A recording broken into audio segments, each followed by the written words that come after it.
модата се състои не само от известни дизайнери и манекенки, но и от съвсем обикновени хора. Аз съм новата директорка и ако нещо не понасям, това е небрежността. Сега само остава да се загубя работата и... От какво се притесняваш? Работиш тук от толкова време.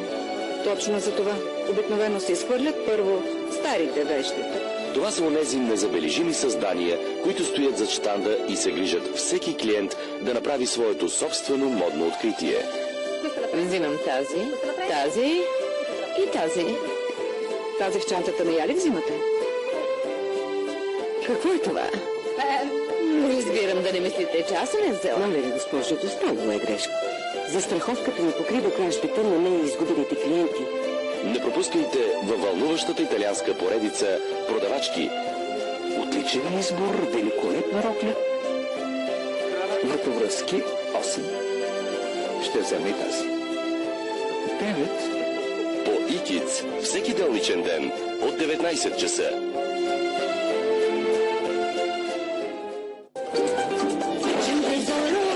Таинствено съкровище, скрито на далечен остров.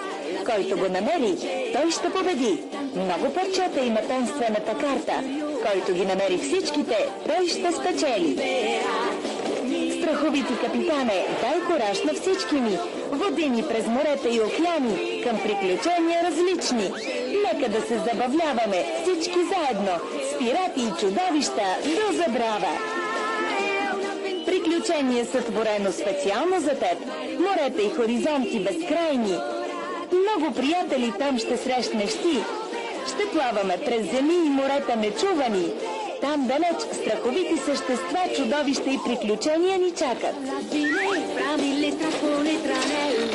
Не пропускайте следващото приключение в чудовища и пирати. От понеделник до петък сутрин, 9:15 и 11:45. Каква сила може да има математиката? Особено в борбата между доброто и злото. Не бързайте да я отписвате, защото в киберпространството математиката е всичко, от което се нуждаят Джаки, Мат и Инес, за да спрат престъпен хакер и да спасят виртуалната вселена.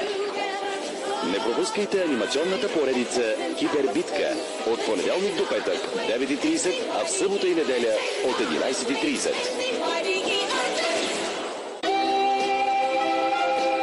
Как се справя един самотен татко с 6 свои наследници? Нещо против да вляза първи в банята? Ей, тук има опашка. Чакай, деца, спазвайте реда. Не можа ли да купиш по-малко? Вечно се оплакваш. На твоята възраст аз... Ох, по дяволите, ободох се. Съдя се, от кого си наследила този характер? Може би от теб. Да се грижиш за 6 момичета и момчета означава да се разделиш поне на 6 части и пак не е сигурно доколко ще успееш. Как вървят нещата? Вървят. Имам предвид децата. Майки им ужасно им липсва. Но се справят. Татко, побързи, ще закъснея. Не пропускайте Микеле Плачидо в италианската поредица Почти идеален баща. Как ми стои? В събота и неделя от 14 часа.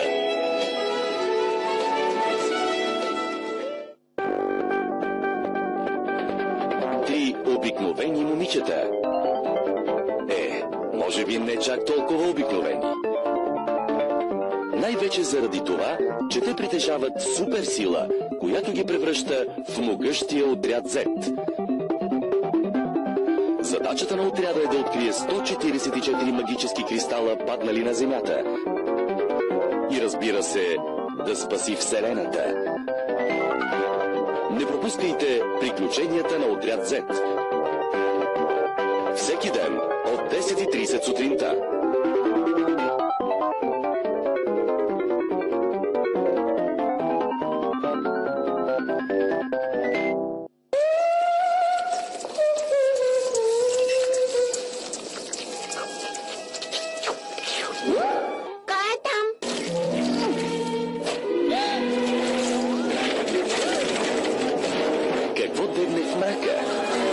Може би е страшно и опасно.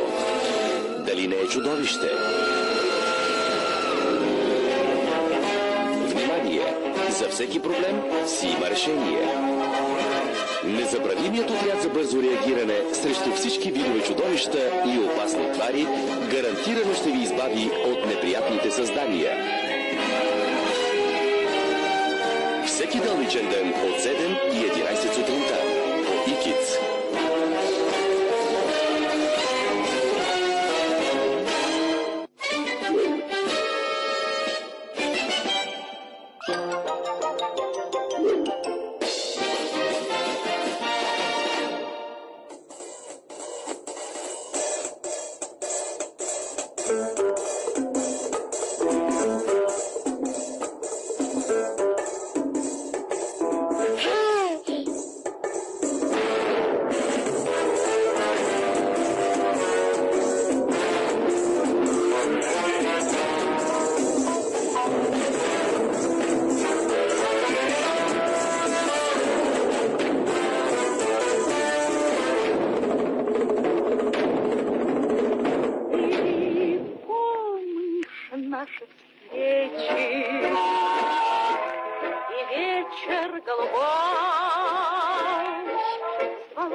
Любимый мой родной.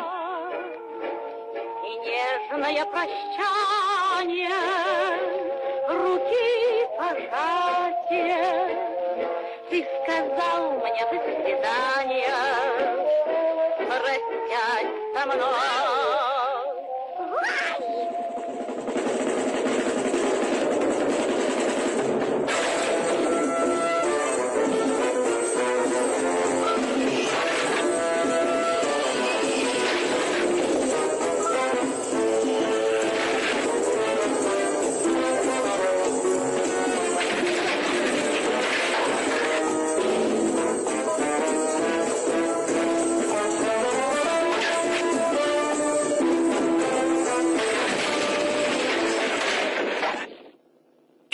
Любимый мой родной. Ну, заяц! Любимый мой родной. Ну, погоди! Любимый мой родной!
не кочегары, мы не плотники, но сожалений горьких нет. Как нет, а мы монтажники, высотники, да, и с высоты вам привет. Трепал нам кудри ветер высоты, и целовали облака. Слегка на высоту такую, милая ты, уж не посмотришь свысока.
Заяц?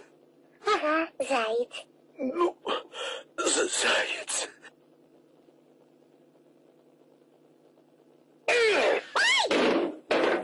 Ну, погоди.